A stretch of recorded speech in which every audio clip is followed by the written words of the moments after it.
अस्सलाम वालेकुम नाज़रीन, प्रोग्राम ओपिनियन विद अली काज़ी में भलीकार आऊँ यासिर अहमद मूंखे स्टूडियो में जॉइन कनि था सीनियर तज्ज़ियाकार अली काज़ी साहब। वेलकम अली साहब। Thank you Yasir. अली साहब, कैबिनेट में अॼु कुझु डिसीजन्स खया विया असांजी सिंध जी कैबिनेट में, सिंध गवर्नमेंट जी कैबिनेट में। त सिंध कैबिनेट में डिसीजन खया विया त भई हाणे वॾनि ज़िलनि खे तोड़े करे नंढा ज़िला ठाहिया वेंदा, जंहिंमें कराची ऐं खैरपुर जो नाला बि आया। वरी पोइ ॿिन्ही जे ख़िलाफ़ु जेका आहे उहा तनक़ीद बि अची वई। न, कराची जे हवाले सां त उन्हनि चयो त जेके कीमाड़ी हिकिड़ो नओं ज़िलो क्रिएट कबो क्राफ्ट करे ॿुधाए बि छॾियूं त असीं कीमाड़ी खे जेको आहे उहो अलॻि ज़िलो कराची में ठाहियो वेंदो। वेरस इहो बि जेको सिंध गवर्नमेंट जे तर्जुमान कंफर्म कई ॻाल्हि त खैरपुर ऐं ॿियनि ज़िलनि जेके वॾा ज़िला आहिनि उन्हनि खे बि टोड़े ऐं 2 या 3 हिसनि ज़िला ठाहिण जे ते गौर वीचार थियो। पर कराची में ही नओं ज़िलो ठाहिण जो त फ़ैसिलो थी वियो। हुन ते गौर वीचार थियो आहे खैरपुर ऐं अदर्स ते। कराची ते फ़ैसिलो करे वरितो अथनि त कीमाड़ी खे हिकिड़ो अलॻि ज़िले जो दर्जो ॾिजे। हुन ते PTI ऐं MQM जो रद्दमल ऐं पोइ अजीबो ग़रीब गुफ़्तगू PTI ऐं MQM वारा कनि पिया त जनाब अगरि सिंध खे तव्हां विरहाइण जे ख़िलाफ़ु आहियो त कराची खे छो विरहाए रहिया आहियो? कराची विरहाए किथे बि वञे, कराची त कराची आहे। ऐं कराची में हिकिड़ो पहिरीं बि मुंहिंजो हाल 5 ज़िला आहे, 6 ज़िला आहिनि त हीउ सतो ठही वेंदो। कराची खे त को बि कराची खे को कीमाड़ी टोड़े करे जेको आहे उनखे को लाहौर जो हिसो या इस्लामाबाद जे हवाले त कोन पियो थिए या उनखे हैदराबाद जो हिसो त कोन पियो ठाहियो वञे। उहो कराची में ई रहंदो। जीअं ईस्ट आहे, वेस्ट आहे, साउथ आहे, कराची मलीर आहे, हीअ सभु कराची जा हिसा आहिनि। सो आई डोंट थिंक ही को सिर्फ़ु हुन मसइलो जेको असल सबबु आहे PTI MQM लाइ त हू सम्झनि था त ज़ाहिर ज़िलो न ठहंदो त हिकिड़ी DMC बि ठही वेंदी। जेको छा DMC हूंदियूं आहिनि, छा हूंदियूं आहिनि न, हीअ जेको लोकल बॉडीज़ हिकिड़ो ॿियो ठही वेंदो इदारो, बल्दियाती इदारो ठही वेंदो। ऐं हुते जेका वोटर्स जो घणाई आहे उहो शायदि MQM ऐं PTI खे वोट नथी ॾे। सो असल पेट जो सूर उहो आहे। हिन में कराची किथां बि विरहाइजे, कराची त कराची आहे ऐं कराची कीअं विरहाइजे पई? हिन खे सिंध जी ऐं कराची सिंध जी विरहांगे सां भेटण PTI ऐं MQM वारनि जी पोइ दानिश ते ऐं सम्झ ते सिर्फ़ु मुरकी सघिजे थो त अगरि हिन 2 ॻाल्हियुनि खे पाण में भेट कनि पिया। लेकिन जेका हिकिड़ी ॿी ॻाल्हि जेका कैबिनेट में गौर कई वई, जेका चयो वियो त कराची जा ही जेके ईस्ट वेस्ट ज़िला आहिनि हिननि जा कुझु ॿिया हुते जे मारूफ़ जॻहियुनि जे हवाले सां नाला रखिया वञनि। यानी कराची पोइ सिर्फ़ु हिकिड़ो को ज़िलो रहिजी वेंदो ॾखण ऐं बाक़ी सभु जेके ज़िला हूंदा हुनजो को ॿिया नाला थी वेंदा। ऐं हिनजे पर्सनली हिन जे ख़िलाफ़ु आहियां। भले MQM PTI वारा हू ॻाल्हि अजाई था कनि त कीमाड़ी छो पियो ठहे, जेको अजीब बेबुनियाद क़िस्म जी हिकिड़ी ॻाल्हि आहे। उनमें असल मामिलो हू सीटनि जो आहे, इलेक्शन्स जो आहे। लेकिन बेसिकली इशू आहे त अगरि तव्हां कराची जी जेका हिकिड़ी हिस्टोरिकल हिकिड़ो नालो आहे उहो त कोलाची हो, पर हाणे टिघे अरसे खां हुनजो नालो कराची आहे त पोइ ठीकु आहे, तव्हां एडमिनिस्ट्रेटिव यूनिट ठाहियल आहिनि, ईस्ट आहे, वेस्ट आहे, मलीर आहे, हाणे कीमाड़ी ठाहियो पिया। लेकिन कराची खे तव्हां ऑल टुगेदर हिकिड़े जेको आहे श्रिंक करे ऐं हुनखे ॾखण में आणे छॾींदो, इहो त पोइ हीअ ग़लति आहे। हिन में हीअ असांजो शहर आहे यार, ऐं हू एतिरो ई वॾो शहर आहे। पोइ इहो सॼी दुनिया में वॾा शहर हिकिड़े ई नाले सां हुजनि था, पोइ हुन में एडमिनिस्ट्रेटिव यूनिट्स ॿिया हुजनि था। मुंबई असांखां मुंहिंजे ख़्याल मुंबई खां टीड़ ते वॾो हूंदो, पर नंढा नंढा मुंबई थोरी ठहियल आहे। मुंबई त हिकिड़ो ई वॾो शहर आहे। सो इहा ॻाल्हि अगरि अहिड़ी का तजवीज़ कैबिनेट वटि आहे त हिन में त को वज़न न आहे ऐं हिन सां इतफ़ाक़ नथो कयां। या कंहिं जेके अंग्रेज़नि जे दौर जे असांजे रोडनि ते शहरनि ते नाला रखियल आहे, त हुननि जा नाला मटाइण जे बि ख़िलाफ़ हुअसि। नालनि सां छा थो थिए? नाला त हुजणु खपनि। सो इहो I don't agree with this के MQM खे भले MQM PTI वारा मुखालफ़त कनि या हिमायत कनि, पर कराची जे हिननि ज़िलनि खे तव्हां कराची खां धार कयो था, इहा ॻाल्हि सम्झ खां ॿाहिरि आहे। मतिलबु हुनजा नाला चेंज कयो था, इहो ग़लति आहे। ॿियो ज़िलो ठाहिण कीमाड़ी ठाहे छॾियो त को हर्ज न आहे। हाणे खैरपुर जो हीअं दिलचस्प किसो पाण ॾिठो पिए त काइम अली शाह साहिबु ऐं संदन न्याणी आहिनि नफ़ीसा शाह साहिबा, हुननि चयो आहे त खैरपुर खे विरहाइण वारो को तजवीज़ ज़ेर गौर न आहे। त न काइम अली शाह साहिबु काबीना जो हिसो आहिनि, न मैडम नफ़ीसा शाह साहिबा काबीना जो हिस्सो आहिनि। चीफ मिनिस्टर जा तर्जुमान हिन ॻाल्हि जी तस्दीक कनि पिया त ख़ैरपुर विरहाइण ते सलाह मशवरो थियो। हीअ चवनि पिया गौर फिक्र न पियो थिए त हीअ कीअं तर्जुमानी कनि पिया। अजीब ॻाल्हि आहे न भई काइम अली शाह साहिब ऐं पंहिंजो नफ़ीसा शाह साहिबा कीअं तरदीद कनि पिया हिकिड़ी शइ जी जेका जंहिंमें हू पाण मौजूदु न हुआ काबीना में। नफ़ीसा शाह साहिबा ऐं काइम अली शाह साहिब त आहिनि कोन, हू तरदीद कीअं पिया कनि। तरदीद त सिंध हुकूमत ते करणु खपे। हू चवनि पिया हा इहो गौर थियो हिन ते, लेकिन इहो पंहिंजे मुंहुं वेही काबीना में अहिड़ा फ़ैसिला करणु मुनासिबु न आहे। बहरहाल ख़ैरपुर जी बि हिकिड़ी हिस्टोरिकल ऐं तारीख़ी अहमियत आहे। हू अॻु में रियासत हुई, पोइ पाकिस्तान सां हुनजो जेको सॼो मामिलो थियो त हुनखे हुन ते जे माण्हुनि खां त पुछी वठो। उते जे MNA MPs हाणे संदन पार्टी जा काइम अली शाह साहिब ऐं नफ़ीसा शाह साहिब आहिनि, उन्हनि खां त पुछी वठो आहे।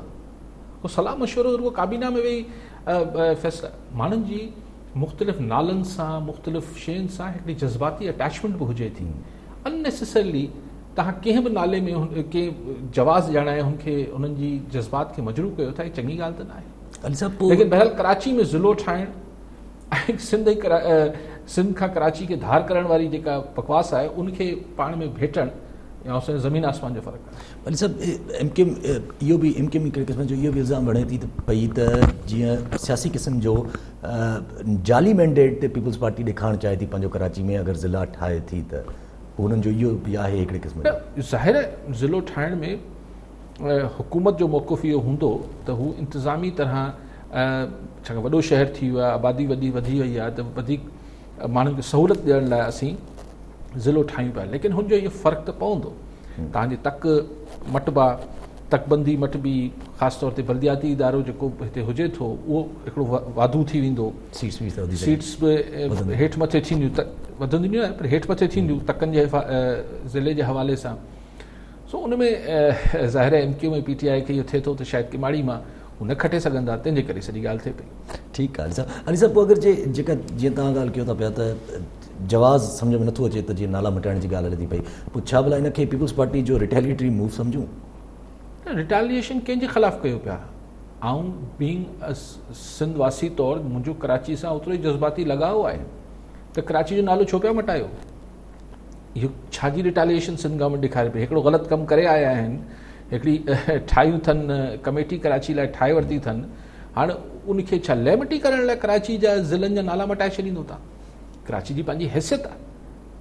मूंखे त को लॉजिक ई सम्झो नथी अचे त तव्हां कराची मतिलबु तव्हां साउथ जो नालो छा सी व्यू डिस्ट्रिक्ट सी रखी छॾींदो, छा रखंदो?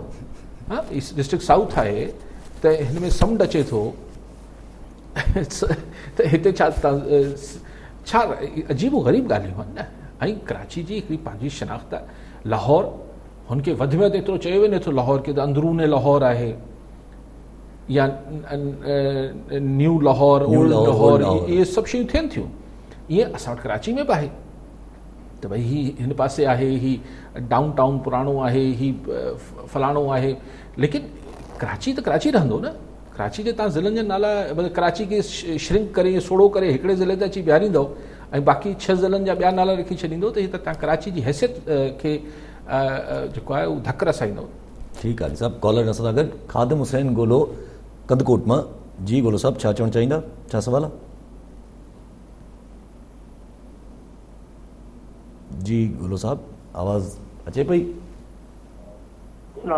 वालेकुम सलाम। वालेकुम सलाम। ख़ादिम हुसैन गोलो कदकोट खां अचां पियो। साईं काज़ी साहब सां सुवाल इहो आहे त अॼु जेको सिंध जो सौदो थियो आहे जंहिंमें एडमिनिस्ट्रेटर वग़ैरह मुक़ररु करण जो बिल पास थी वियो आहे ऐं ॿियो पीपल्स पार्टी वारनि जेको नओं ज़िलो ठाहियो आहे इन जे लाइ जेके आहिनि हमरा MQM वारा उहे चवनि था त असां इन्हीअ जे ख़िलाफ़ वेंदासूं, हाई कोर्ट में या कोर्ट में बहरहाल वेंदासूं। काज़ी साहब को पुछो पोइ आख़िर असांजो हशर छा थींदो? माना हिन में साफ़ ज़ाहिर आहे त कराची जेका आहे उहा असांजे हथनि मां अॼु अमली तौर ते निकिरी चुकी आहे। ठीकु आहे गोलो साहब। जी गोलो साहब, ही कल्ह वाक़ियो थियो आहे, अॼु कोन थियो आहे। जेको वफ़ाक़ जे वफ़ाक़ ऐं सिंध गवर्नमेंट जे मिलाए करे हिकिड़ी कमेटी ठाही वई आहे जेको हाणे कराची जे मामलात जी निगरानी कंदी, बकौल अली ज़ैदी साहब जे मॉनिटरिंग कमेटी आहे ऐं जंहिंमें ज़ाहिर आहे मॉनिटरिंग कंदड़ जेको आहे हू ग़लति ऐं सही खे रोकींदो न, त अगरि तव्हां मञंदो त माना तव्हां ॻाल्हि ज़ाहिर तव्हांखे मञणी आहे, तव्हांखे पंहिंजी रज़ा ख़ुशी सां हितां सीड़जी विया आहियो प्राइम मिनिस्टर हाउस में, उते हा करे आया आहियो, त तव्हांखे मञणो पवंदो। ऐं अली ज़ैदी जंहिंखे सईद गनी साहिबु कल्ह ताईं चवल चवंदो हाणे गॾिजी सॼी कराची जे मामलात खे हलाईंदा। त लेकिन कराची में हिकिड़ो ज़िलो ॿियो ठहे पियो, हिन खे हुन सां भेटणु गोलो सां को दानिशमंदी न आहे। हीअ ईअं आहे जीअं हैदराबाद हो, हैदराबाद में कंहिं ज़माने में हैदराबाद जी सरहदूं हिन पासे टनोम खान ताईं वेंदो हो किसो, हुन पासे टनोलयार ताईं हैदराबाद जो हिसो हो, हिन पासे जेको आहे हाला ताईं हैदराबाद जो हिसो हो। पोइ बाद में ही ज़िला ठही विया। ठीकु आहे, हैदराबाद जे माण्हुनि खे जेको निज हैदराबाद में रहनि पिया उन्हनि खे थोरो जज़्बाती तरह ॻाल्हि न वणी पए, लेकिन पहिरियां टनोलयार वारनि खे हिननि खे हुननि खे वणी पए ॻाल्हि, त ठीकु आहे हुननि जे घर जे वेझो थी पवंदा, DC SP session courts district ठहे थो त सभु कुझु वेझा थी पवनि था। पोइ त फ़ाइदो थियो नुक़सानु थियो को बहस न आहे, लेकिन हुन सां कुझु सिंध खे त छियो कोन रसी वियो न। सिंध जी बका या जेको हुनजी हिकिड़ी एकता आहे उनखे त को धक कोन पियो रसियो न। हीअ हिकिड़ा अलॻि मामलात आहिनि। ईअं अगरि केमाड़ी जेका आहे हिकिड़ो नओं ज़िलो ठाहिनि था पीपल्स पार्टी वारा, ज़ाहिर पीपल्स पार्टी वारनि खे उनसां सियासी फ़ाइदो मिलंदो। ऐं उहा ॻाल्हि चवां थो उहा ग़लति आहे त डिस्ट्रिक्ट साउथ जो नालो डिस्ट्रिक्ट C रखी छॾिजे या डिस्ट्रिक्ट समुंड रखी छॾिजे, इहे ग़लति आहे।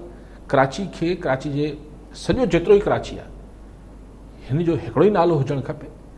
ऐं कराची सिंध जी दिलि आहे, कराची जो हिसो। ऐं उन ते कराची ते जा समूरा फ़ैसिला आइनी तरह, आइनी तरमीम जे करे, अख़लाक़ी तरह ऐं हिस्टोरिकली हिन खे सिंध जा जेको मैंडेट ॾिए थो, जंहिं बि धुर खे उनखे कराची जा मामला पाण हलाइणा आहिनि। वफ़ाक़ जेको आहे अगरि पंहिंजा प्रोजेक्ट करणु चाहे थो, मिसाल शेख रशीद साहिबु चए थो त उनखे रेलवे हिते सर्कुलर रेलवे हलाइणी आहे, हा ठीकु आहे, हू अचे ऐं वफ़ाक़ पंहिंजो कमु करे, हिन ते तव्हां वारा कोन आहे। अगरि हू अमरीकी अची जैकमाबाद में अस्पताल ठाहे सघनि था त वफ़ाक़ अची छो न कराची में जेको आहे उहो अस्पताल ठाहे वठे, रेलवे हलाए वठे, दादू में वञी शानदार अस्पताल वफ़ाक़ी हुकूमत ठाहे वठे। कंहिंखे एतिराज़ु हूंदो, कंहिंखे एतिराज़ु कोन्हे, असीं हिन मुल्क जो हिसो आहियूं। लेकिन तव्हां चओ था त न, जो कचिरो खणण जो कमु आहे, जो हिकिड़े बल्दियाती इदारे जो कमु, म्यूनिसिपल लेवल जो इशू हुजे थो, उहो बि वफ़ाक़ अची ॾिसंदो त सिंध हुकूमत कीअं बि सफ़ाई करे, झाड़ू सही हले पियो या न पियो हले।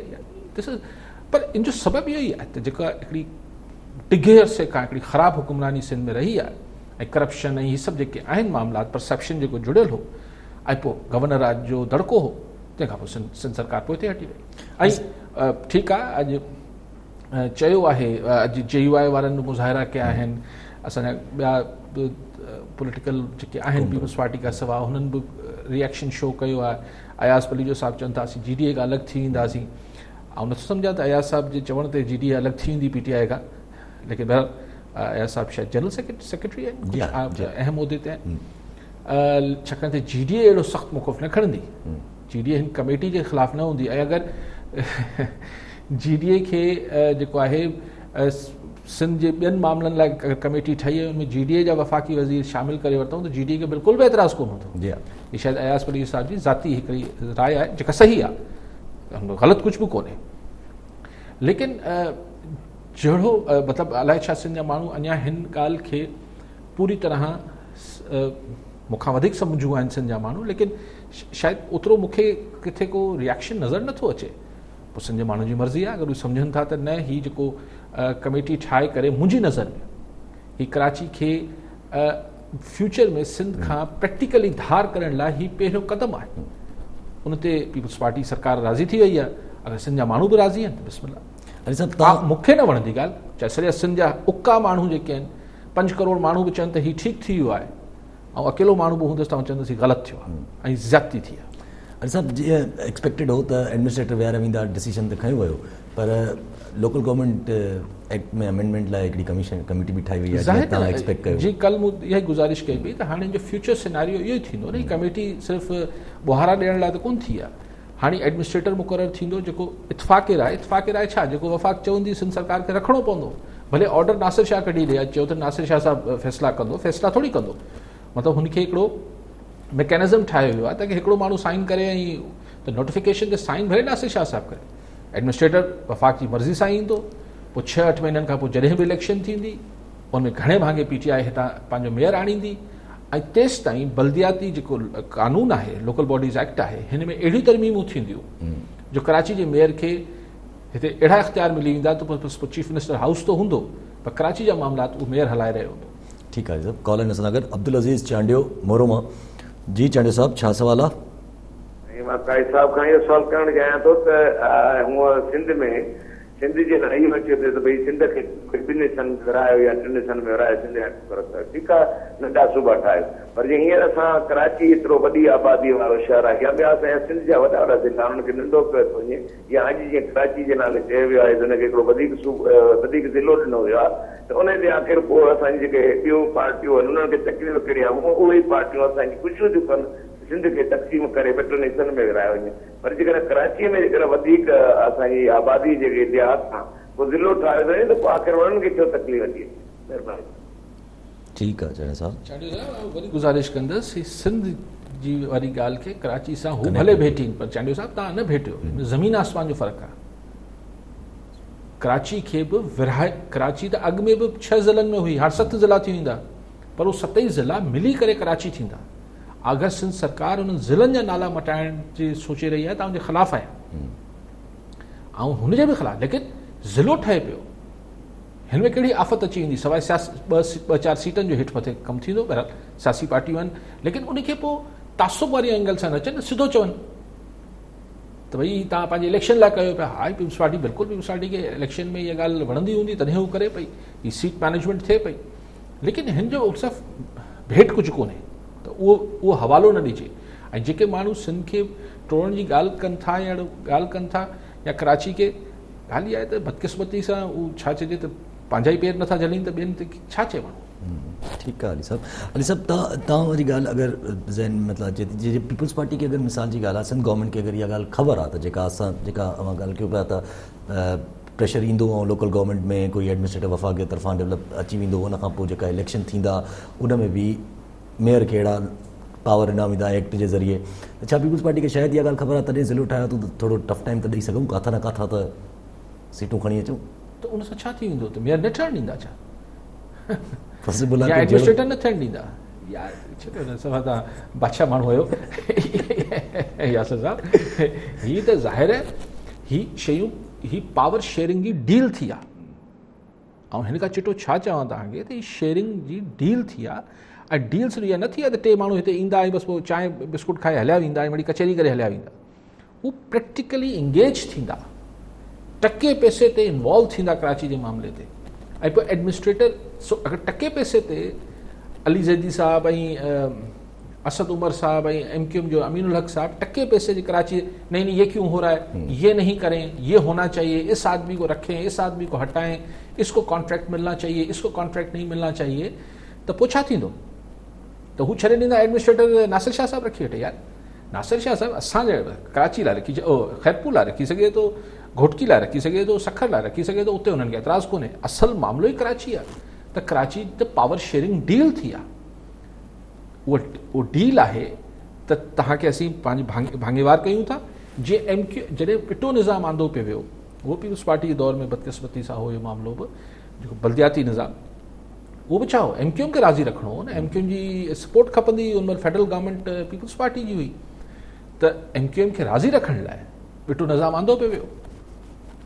सो हींअर बि गवर्नर राज खां बचण लाइ ही कमेटी ऐं ही जेका पावर शेयरिंग जी डील थी आहे, अच्छा तव्हां बि अचो, तव्हां बि पंहिंजो असीं तव्हां सां हिनखे वंडे था वठूं इख्तियारात खे, चवनि पिया असीं पंहिंजे एग्ज़ीक्यूटिव पावर्स खे कॉम्प्रोमाइज़ न कंदासीं, ॿियो छा आहे?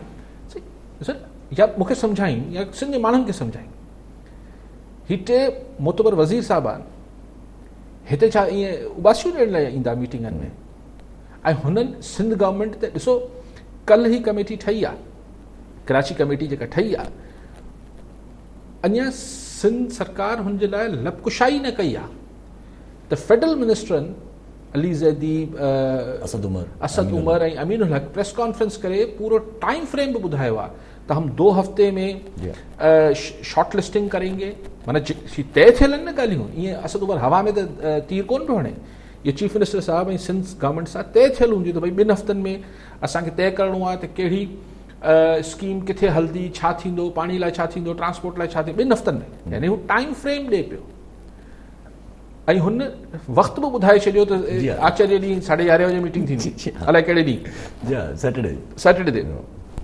त हुन हिन टाइम बि तय थी वियो आहे त ईंदड़ मुलाक़ात करे थियणी आहे। ऐं हुन विच में हुन इहो ॿुधायो जेको कमु सिंध गवर्नमेंट खे ॿुधाइणो हो त हिते जेको आहे उहो सेक्रेटरी या फोकल पर्सन केरु हूंदो, चयो त हिते जो जेको चेयरमैन PND जेको आहे, इहो बि असद उमर असांखे ॿुधाए पियो त सिंध जो चेयरमैन प्लानिंग एंड डेवलपमेंट जेको आहे हू हिन कमेटी जो फोकल पर्सन हूंदो। सिंध सरकार त हुनखे ढके पई, उहो फेडरल गवर्नमेंट वारा ॿुधाइनि पिया, यानी हुननि खे यानी हिकिड़ी शइ तय थियल आहे न त हू 3 जेके मोतबर ईंदा उहो रुगो हिते CM हाउस में या गवर्नर हाउस में चांहि बिस्कुट खाए हलिया वेंदा। हू चेयरमैन PND हाणे हुननि वज़ीरनि खे बि जवाबदेह हूंदो। अच्छा, पोइ ॿी ॻाल्हि त भई अगरि वफ़ाक़ी वज़ीर अचनि पिया, पंहिंजा पैसा वठी अचनि, चई न न न उहो डिसाइड कंदा, इहो बाद में ॾिसंदासीं त पैसा कंहिंजा लॻणा आहिनि। त ॻाल्हि इहा त पराए ख़र्च ते जेको आहे टोपी यानी असांजा जेके फंड हूंदा, असांजी जेको कचिरो कीअं साफ़ु थियणो आहे, फलाण कीअं थियणो आहे, इन जा ख़र्च त ज़्यादा सिंध सरकार खे करिणो आहे। सिंध सरकार कहिड़े मुंहं सां चवंदी त हिते जेको नाला साफ़ु थियनि, कचरा थियनि, ही रोड ठहनि, ही थियनि, इहो वफ़ाक़ असांखे पैसा ॾे, सिंध सरकार जा पैसा हूंदा, पर उनजी जेका निगरानी ऐं मॉनिटरिंग कंदी उहो फेडरल गवर्नमेंट कंदी। सो हिन खां वधीक ॿियो छा चिठी ॻाल्हि कहिड़ी कजे। ठीकु आहे जब कॉलर सां गॾु मुश्ताक सिद्दीकी कोटड़ी मां। जी सिद्दीकी साहब, छा सवाल आहे, छा चवणु चाहींदा? साईं, सिंध कराची आहे, कराची सिंध आहे। सिंध कराची जा असली मालिक बलोच ऐं सिंधी आहिनि। हे सभु आयल आहिनि, मुहाजिरनि जो को बि मुल्क कोन्हे, अॼु ॾींहं ताईं मुहाजिरनि जो को बि मुल्क कोन्हे। हिते पठान, बंगाली, बिहारी, बर्मी सभु आया आहिनि पंहिंजे रोज़गार जे लाइ, रोज़गार कनि था, पंहिंजो पैसो पंहिंजे मुल्क खणी वञनि था। कराची जो असली मालिक सिंधी ऐं बलोच आहे।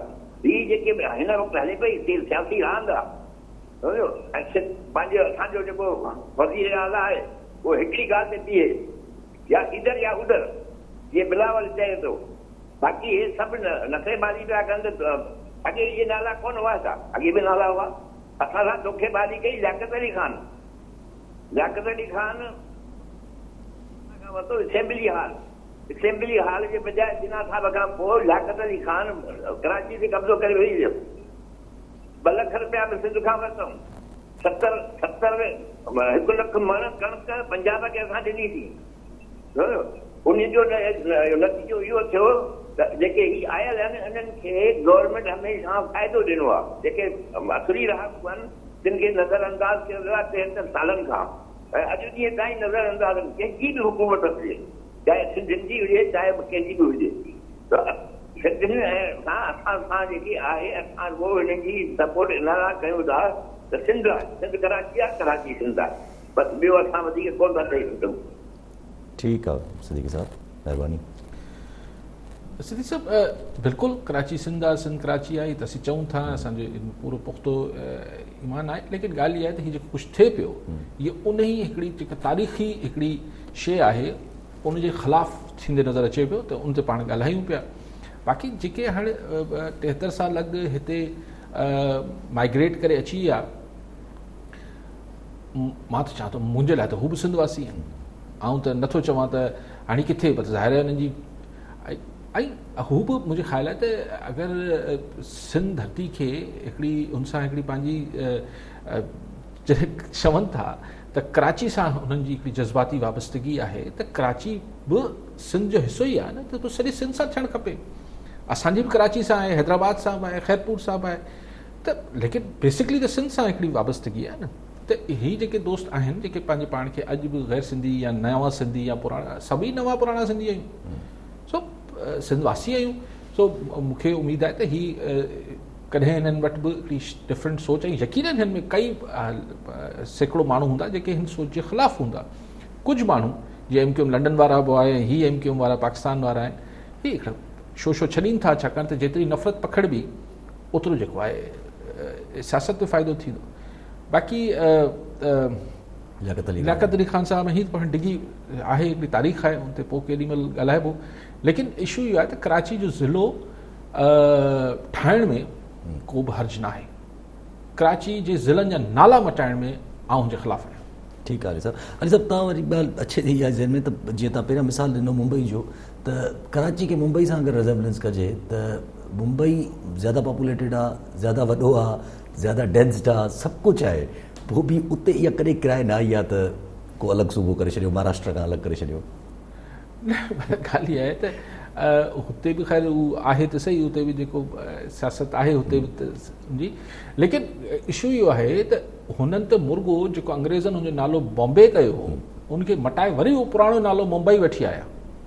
असां वारा अगरि साहिबु चवनि था त न असीं कराची जो बिल्कुलु हुनखे श्रिंक करे हिकिड़े ज़िले ताईं खणी ईंदासीं, अगरि ईअं आहे को प्रपोज़ल, ख़बर न आहे अञा को ईअं प्रपोज़ल आहे या न आहे, लेकिन मतिलबु हुन ते को इहो फ़ैसिलो कंदा या न कंदा, पर इहो मुंहिंजो ख़्यालु आहे त हीअ वॾी ज़्यादती हूंदी, हीअ सिंध सां ज़्यादती हूंदी, छाकाणि कराची सां ज़्यादती जो मतिलबु सिंध सां ज़्यादती आहे, सो इहो न थियणु खपे।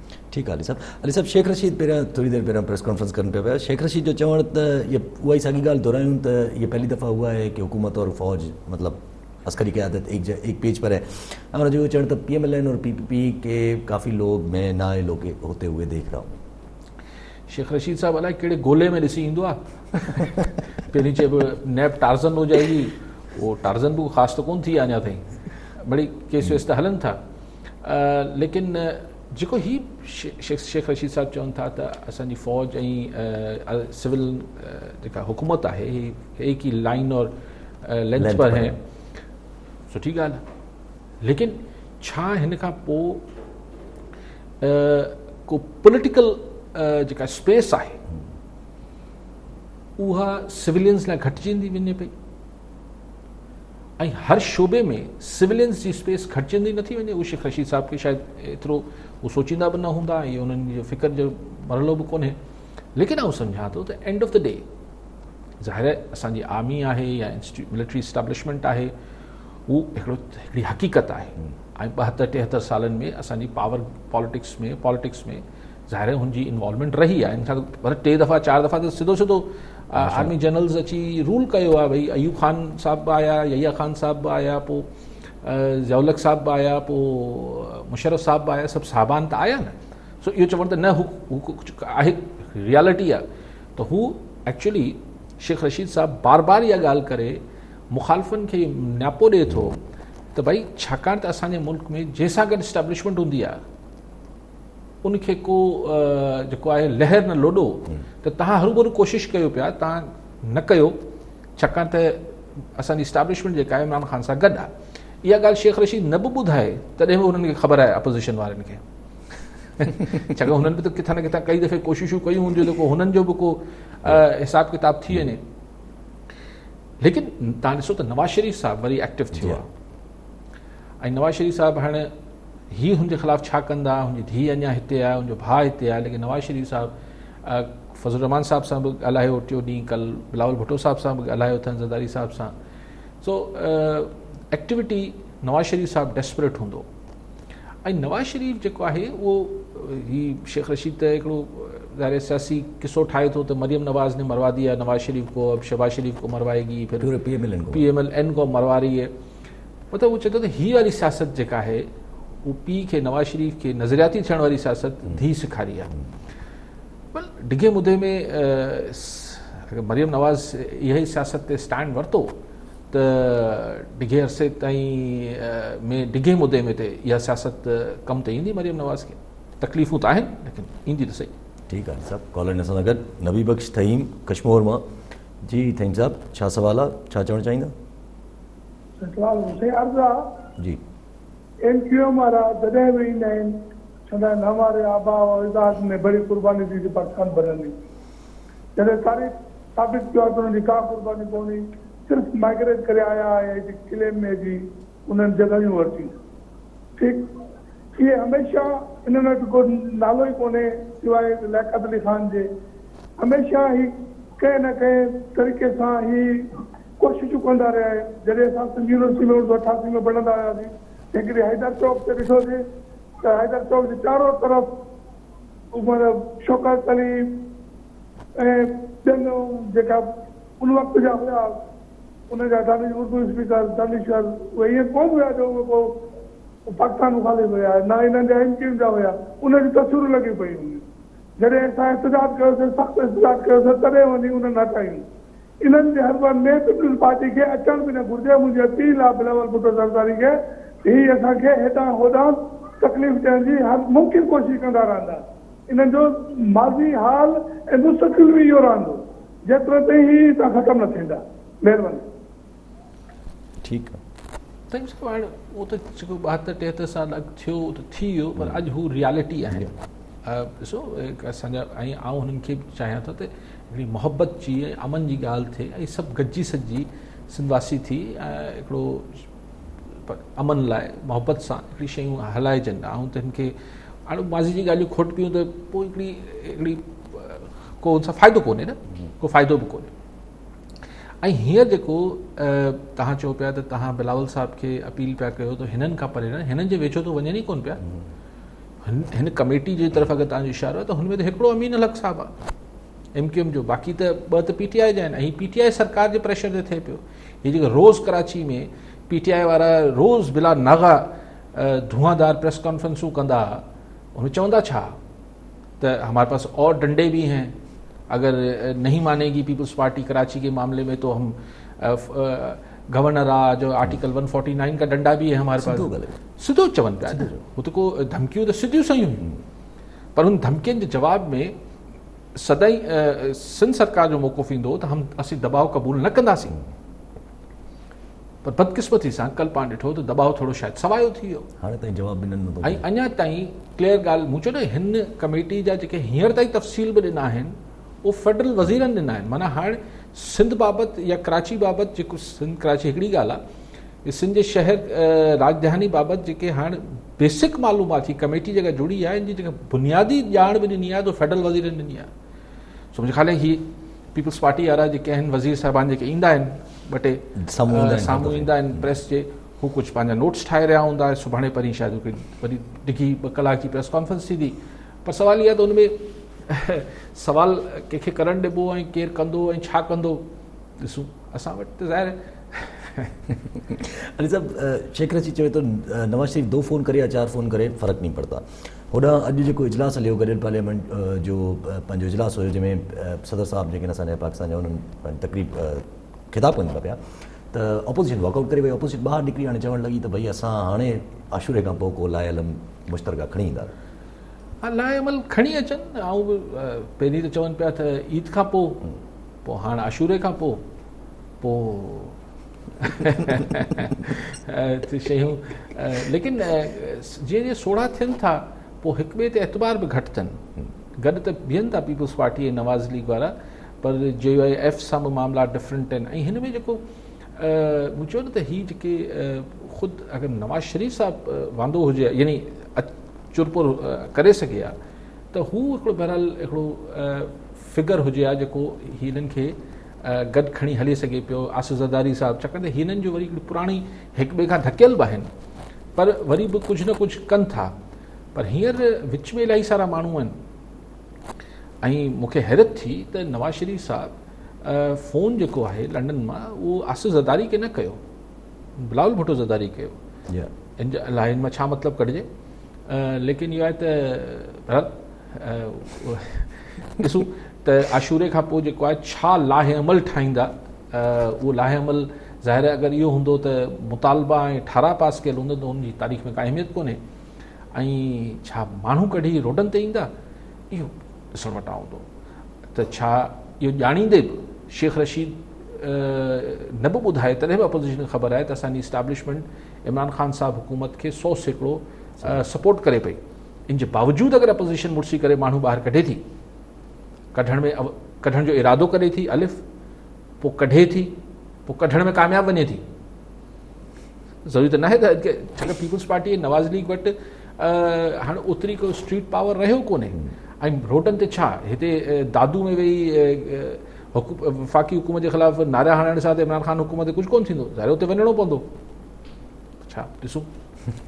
अली साहब, इन ॻाल्हि तां हिकिड़ी मज़े जी ॻाल्हि ज़हन में अचे थी पई त नवाज़ शरीफ़ साहिबु जेका एप्लीकेशन ॾिनी इस्लामाबाद हाई कोर्ट में त मूंखे इश्तिहारी करार न ॾिनो वञे, छो जो आउं ज़मानत ते आहियां, त कोर्ट सवाल कया त भई ज़मानत किथे आहे। त अॼु जेके उन्हनि एप्लीकेशन वापसि करण जी ॿीहर एप्लीकेशन विझी छॾी त बाबा असां वापसि था हटूं केस।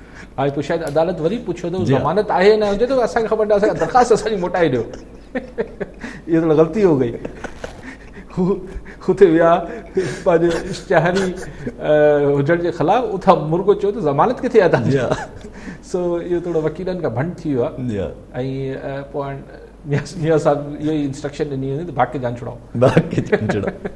सही ॻाल्हि आहे। ऐं कोर्टनि जे मामले सां हिकिड़ो ॿियो ज़हन में अचे थो, अॼु जेको आहे सिंध हाई कोर्ट जेको आहे उहो पंहिंजो जेके असांजा दरिया आहिनि उन्हनि ते जेके हिकिड़ो ई आहे पाण दरिया सिंध। जी हा, जी दरिया सिंध लाइ उन्हनि जो चवणो त उन्हनि जा रिमार्क्स हुया त दरिया सिंध मुल्क जी मैशियत हलाए थो पियो, थोरी इज़त ॾियो हिननि खे। यार ख़ुदा की कसम ॻाल्हि अरबे रुपए जी कई आहे। फाज़िल अदालत जंहिं बि जज साहिब इहा ॻाल्हि कई आहे, यार को इज़त ॾियो।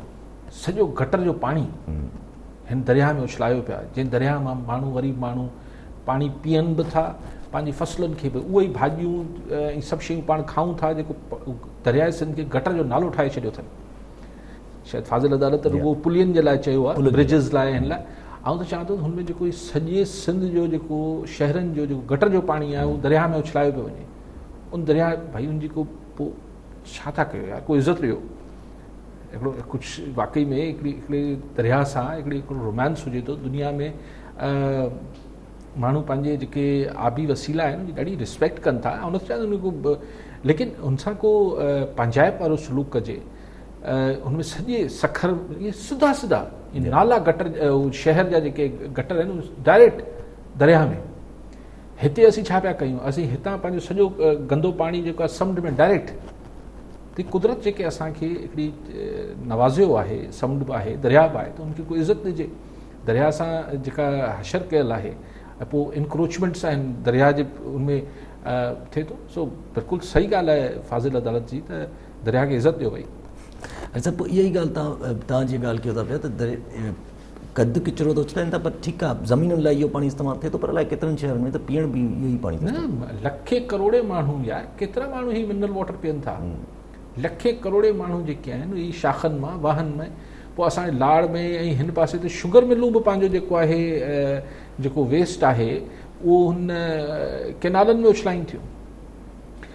हिकिड़ो ज़ुल्म आहे छा, हिकिड़ी का जुठ आहे छा, मतिलबु केतिरी ॻाल्हि कजे। सो ही हिकिड़ी दरिया सां बि ज़्यादती आहे, माण्हुनि सां बि ज़्यादती आहे।